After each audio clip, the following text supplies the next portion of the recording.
In November 1807, something happened that had never happened before in the history of the world. An entire European empire ran away. Not a king fleeing in secret, not a general retreating from battle.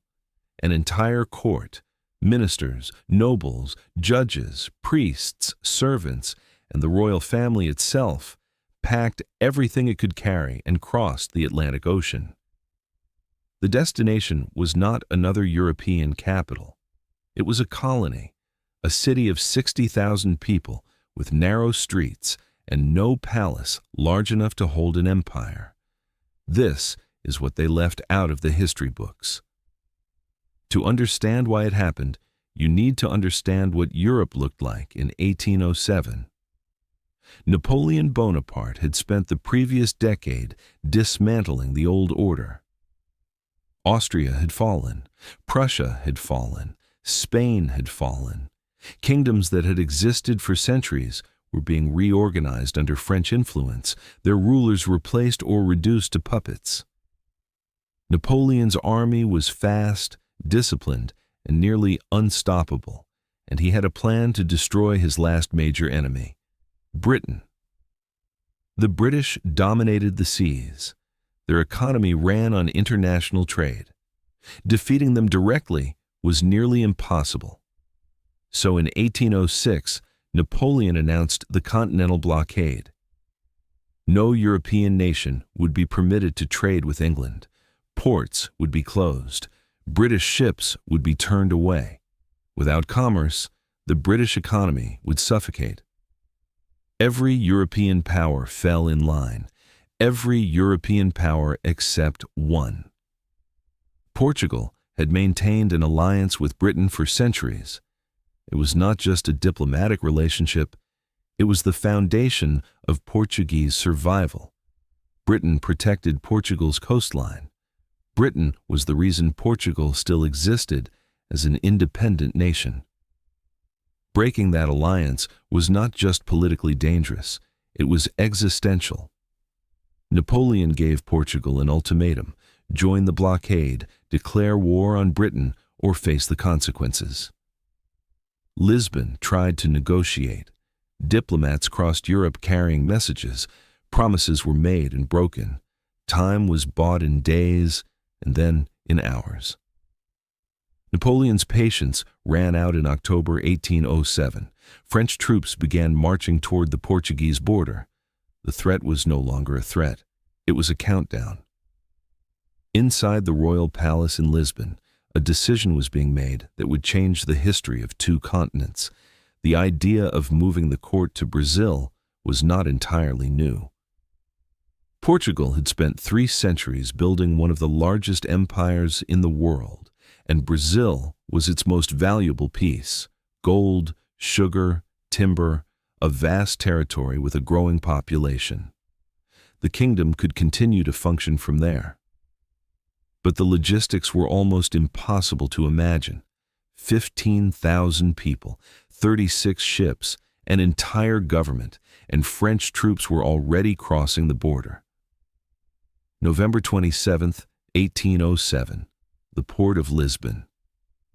What happened that morning was not a departure. It was a controlled panic. 60,000 volumes from the Royal Library were carried to the docks in whatever containers could be found. State archives were stacked without order. Chests of jewelry competed for space with official documents. Carriages arrived without stopping. Servants ran across the waterfront without knowing what they were carrying. Families fought over cabins. Officials boarded ships that were not their assigned vessels. Soldiers tried to maintain order. Nobody listened. On the horizon, French troops were approaching the city. The fleet left Lisbon under British naval escort. As the last ships cleared the harbor, French cavalry entered the city from the other side. The Portuguese court had escaped by hours. Napoleon had conquered Lisbon, but he had lost Portugal. The most powerful general in Europe had taken the city and watched the government sail away beyond his reach.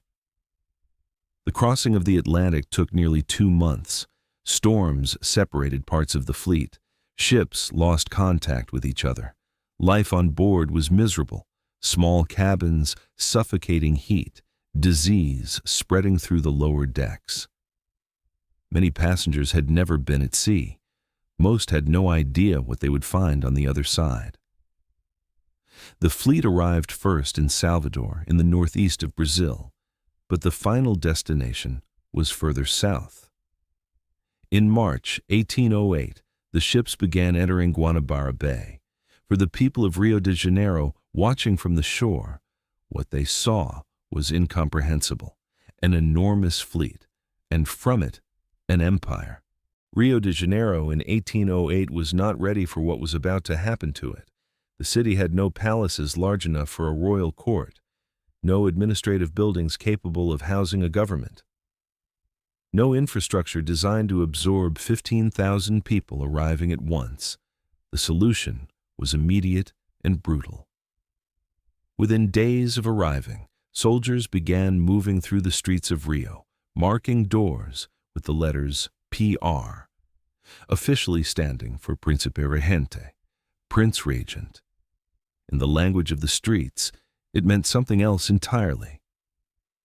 Póngase na rua, get out.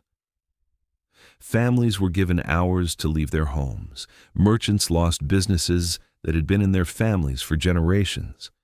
Craftsmen watched their workshops become noble residences overnight. There was no appeal. There was no compensation. The court needed space. Whoever was in the way was removed.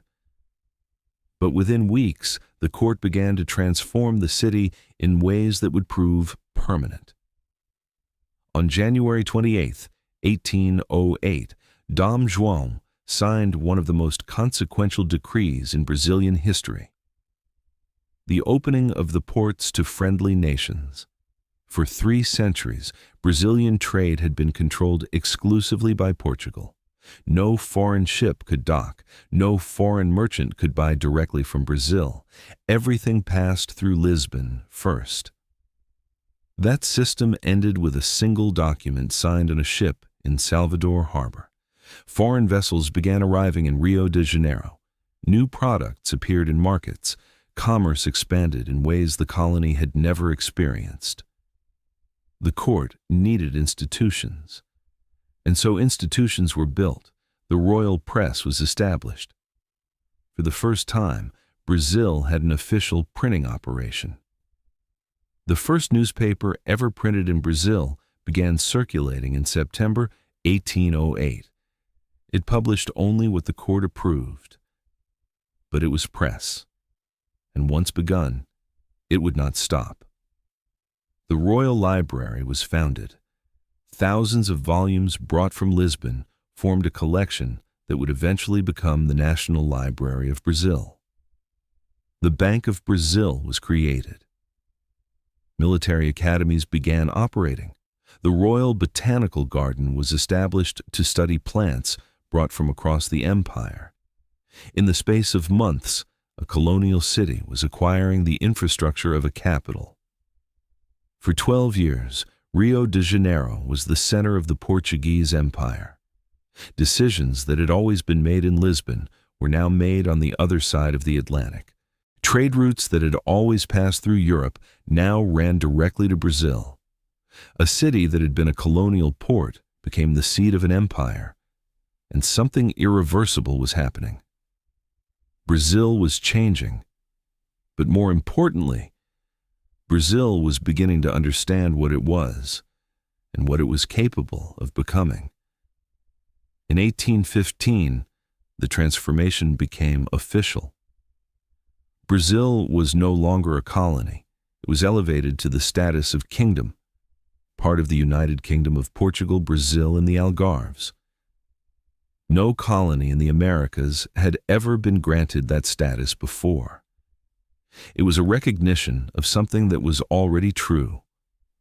The center of gravity of the Portuguese Empire had shifted, and it was not going back. But Europe was changing again. Napoleon had been defeated. The wars that had driven the court across the ocean were over. Portugal was demanding the return of its king. In 1821, Dom João sailed back to Lisbon, leaving behind his son, Dom Pedro, as regent of Brazil. It was a decision made under political pressure.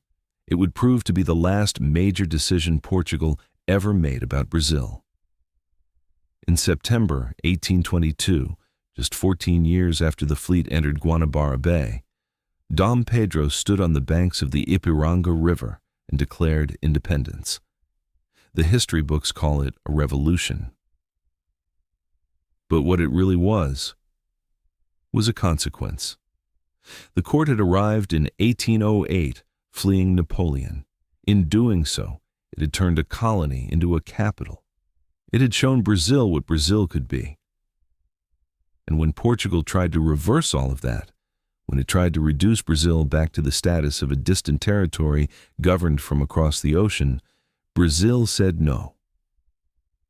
14 years.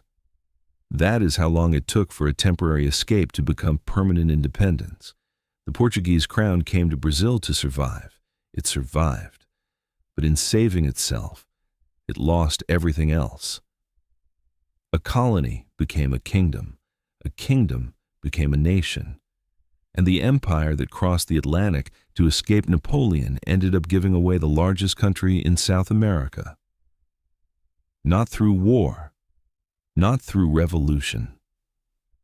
Through the simple, irreversible act of showing up. That is what they left out of the history books. Every story we tell was forgotten for a reason. Don't let them disappear again. Like, subscribe and stay with us.